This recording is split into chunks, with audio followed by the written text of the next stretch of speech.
हवा में उत्सुकता और बेचैनी छाई हुई है। इस्लामाबाद, पाकिस्तान की सत्ता का केंद्र, एक बड़े टकराव के लिए तैयार है।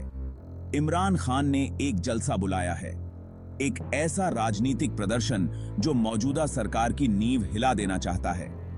उनका हथियार, जनता की ताकत, उनकी गोली, भ्रष्टाचार के आरोप और ठप्प पड़ी हुई अर्थव्यवस्था।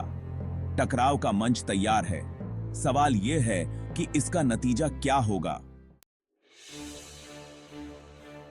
सरकार की प्रतिक्रिया तेज और निर्णायक है।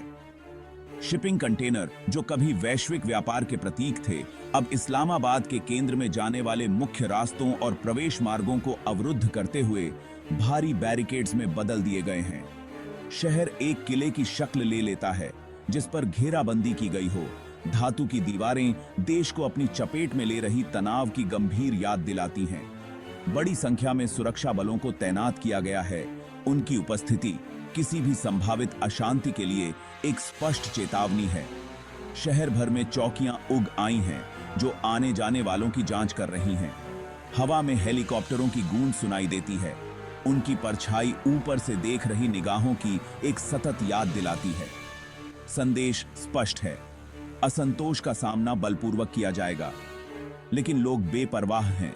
वे पाकिस्तान के कोने कोने से आते हैं, घंटों, कभी कभी दिनों तक यात्रा करते हैं, जलसे में भाग लेने के लिए। वे बसों, ट्रकों और पैदल आते हैं।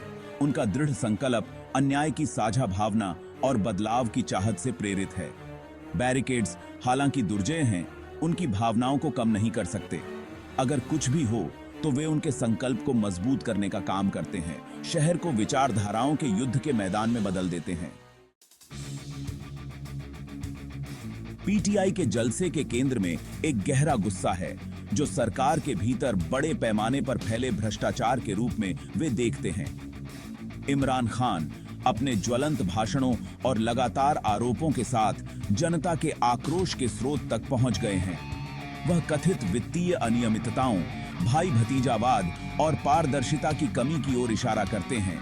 एक ऐसी सरकार की तस्वीर पेश करते हैं जो लोगों की सेवा करने की तुलना में खुद को समृद्ध करने में अधिक रुचि रखती है। ये आरोप, चाहे वे पुष्ट हों या ना हों, एक ऐसे देश में उपजाऊ जमीन पाते हैं जो आर्थिक तंगी से जूझ रहा है।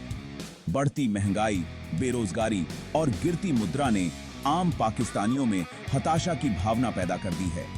वे अपने नेताओं को ऐशो आराम की जिंदगी जीते हुए देखते हैं, जबकि वे अपना गुजारा करने के लिए संघर्ष करते हैं, जो क्रोध और हताशा के एक शक्तिशाली कॉकटेल को हवा देता है। सरकार ने इन आरोपों को निराधार बताते हुए खान पर राजनीति करने और अशांति भड़काने का आरोप लगाया है। वे भ्रष्टाचार को दूर करने और अर्थव्यवस्था को बेहतर बनाने के अपने प्रयासों की ओर इशारा करते हैं, लेकिन उनके शब्द कई लोगों के लिए खोखले लगते हैं, जो व्यवस्था में विश्वास खो चुके हैं। इसलिए जलसा वंचितों के लिए एक मंच बन जाता है, उनके गुस्से को व्यक्त करने और जवाबदेही की मांग करने का मौका। पीटीआई सरकार की कार्रवाई से अवगत, अपने समर्थकों को एकजुट करने और पाबंदियों को दरकिनार करने के लिए नई रणनीतियों का इस्तेमाल करती है। सोशल मीडिया एक शक्तिशाली उपकरण के रूप में उभरता है, जिसमें सेंसरशिप के प्रयासों के बावजूद संदेश, वीडियो और कार्यवाही के लिए आह्वान व्यापक रूप से प्रसारित होते हैं। डिजिटल दुनिया एक आभासी युद्ध का मैदान बन जाती है, जहां दोनों पक्ष कथा पर नियंत्रण के लिए होड़ करते हैं। टॉक जीत का सबसे पुराना रूप, मुंह जबानी बात, भी एक महत्वपूर्ण भूमिका निभाता है।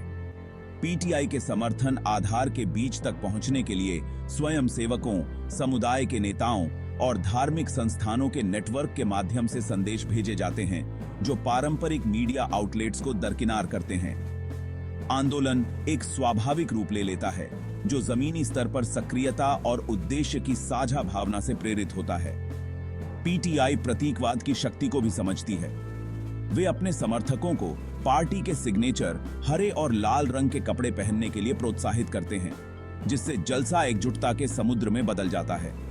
गीत, नारे और स्लोगन हवा में भर देते हैं, जो विरोध और उम्मीद का माहौल बनाते हैं। संदेश स्पष्ट है, उन्हें चुप नहीं कराया जाएगा, उन्हें डराया नहीं जाएगा और वे अपनी आवाज उठाएंगे।